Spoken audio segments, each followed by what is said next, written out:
Perkenalkan, nama saya Indri Ismiati dari kelas 94. 1. Perumusan teks proklamasi kemerdekaan Indonesia.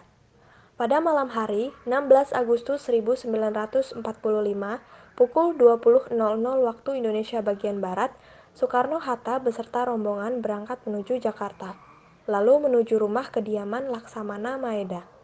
Insinyur Soekarno menuliskan konsep proklamasi kemerdekaan Indonesia yang akan dibacakan esok harinya. Ada 3 perubahan yang terdapat pada naskah. Selanjutnya, pembacaan proklamasi dilakukan di Jalan Pegangsaan Timur nomor 56 Jakarta. Dan pembacaan proklamasi kemerdekaan yaitu tanggal 17 Agustus 1945 pukul 10.00 waktu Indonesia bagian Barat. Perkenalkan, saya Emari Prastia dari kelas 94. 2. Proklamasi Kemerdekaan 17 Agustus 1945, tepat pukul 10.00 WIB. Upacara Proklamasi Kemerdekaan Indonesia dimulai. Setelah pidato dan pembacaan proklamasi selesai, kemudian dilakukan pengibaran bendera merah putih oleh Latif Hendra Ningrat dan S. Suhud. Rakyat yang hadir serempak menyanyikan lagu Kebangsaan Indonesia Raya. Upacara proklamasi ditutup oleh sambutan Wali Kota Jakarta, Suwiryo dan Dr. Muardi.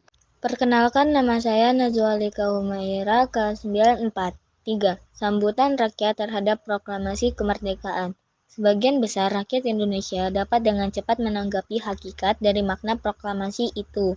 Namun demikian, ada juga yang menanggapi kemerdekaan itu adalah bebas dari segala-galanya, sehingga mereka berusaha melawan kekuatan yang selama ini membelenggunya.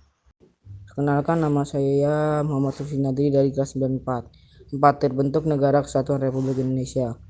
Pada saat proklamasi, Indonesia belum memiliki kepala pemerintah dan sistem administrasi wilayah yang jelas.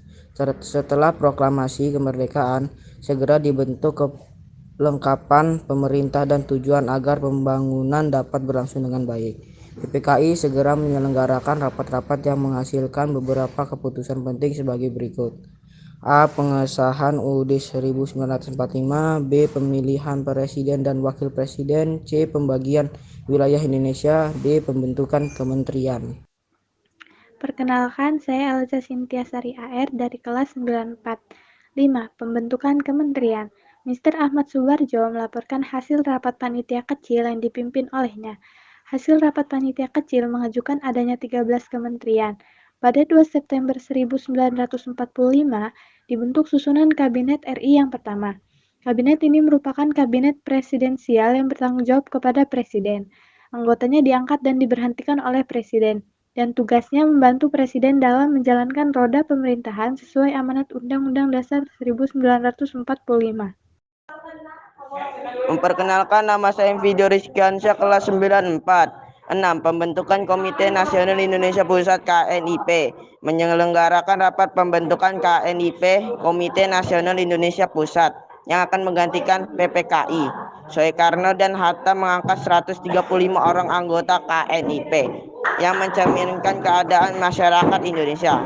Seluruh anggota PPKI kecuali Soekarno dan Hatta menjadi anggota KNIP yang kemudian dilantik pada tanggal 29 Agustus 1945.